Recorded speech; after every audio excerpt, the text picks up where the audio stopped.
ऋषभ कोळी, Shri Sairam travels Pune. आपल्या सर्वांना माझे नमस्कार.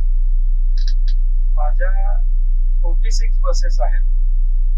ऑनलाईन वेबसाईट्स ह्या खूप महत्वाचा एक भाग आहे.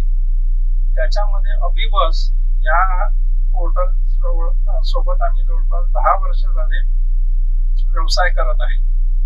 हा व्यवसाय करत असताना अभिबस तर्फे आम्हाला बऱ्यापैकी चांगला रिस्पॉन्स मिळतोय आणि अभिबस मधून पॅसेंजरने बुकिंग केल्यानंतर त्याला एक सॅटिस्फॅक्शन पण मिळत आहे. अभिबस बऱ्याच नवीन साऱ्या लॉन्चेस आता आणतायत मार्केटमध्ये. त्याच्यामुळे बिझनेस हा इन्क्रीमेंट करण्यासाठी मदत मिळत आहे. आता 29, 30, 31 ऑगस्टला बँगलोरमध्ये प्रवास